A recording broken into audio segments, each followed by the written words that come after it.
আগামী নির্বাচন এদেশে গণতন্ত্র থাকবে কি থাকবে না, মানুষের অধিকার থাকবে কি থাকবে না, সেটা নির্ধারণ করা। চট্টগ্রাম ৯ আসনে বিএনপির নতুন তালিকায় মনোনীত প্রার্থী আবু সুফিয়ান প্রথম নির্বাচনী সমাবেশে বক্তব্য রাখছেন। বিস্তারিত থাকছে চট্টগ্রাম থেকে এম এ কাশেমের প্রতিবেদনে।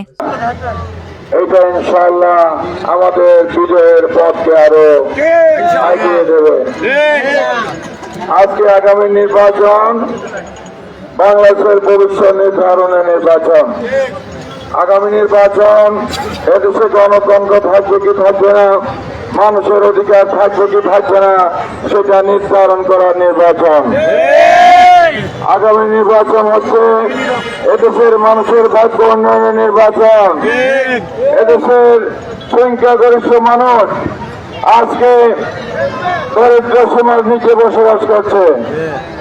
আজকে মানুষ শ্রমিক তার শ্রমের ন্যায্য মজুরি পাচ্ছে না, কৃষক তার কৃষি পণ্যের ন্যায্য মজুরি পাচ্ছে না। আজকে অভিভাবকরা তাদের ছাত্র তাদের সন্তানদেরকে শিক্ষিত করার জন্য সঠিকভাবে শিক্ষা ব্যবস্থা শিক্ষা প্রতিষ্ঠান পাচ্ছে না। আজকে দেশের জনগণ নাগরিকরা তাদের যে চিকিৎসা যেটা তার নাগরিক অধিকার সেই চিকিৎসা ব্যবস্থা আজকে পাচ্ছে না ঠিক মতো। কাজেই এই সমস্ত অনিয়ম দুর্নীতি দুঃশাসন এগুলো দূর করার জন্য আগামী নির্বাচনে কানের শীষে ভোট দিয়ে জনগণের সরকার আমাদের সরকার প্রতিষ্ঠা করতে হবে। কারণ জনগণের সরকার যদি প্রতিষ্ঠা হয়, জবাবদিহিতা যদি প্রতিষ্ঠা হয়, মানুষের অধিকার সেখানে নিশ্চিত হবে ইনশাআল্লাহ।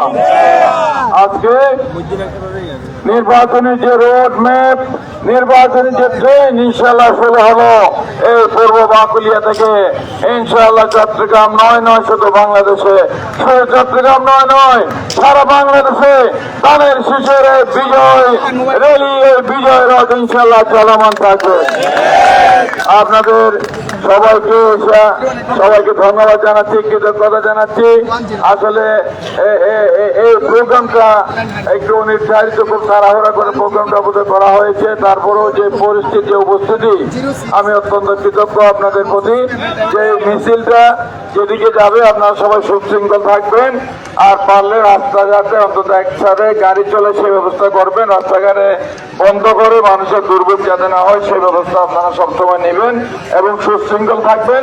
বিশেষ করে মুরব্বী যারা আছে তাদেরকে একটু সামনে দিয়ে ধাক্কা ধুকে তাদেরকে ফেলে দিবেন না, সামনে দিবেন একটু সুন্দরভাবে আস্তে আস্তে সবাই হাঁটবেন, পুরোটা করবেন। সবাইকে ধন্যবাদ।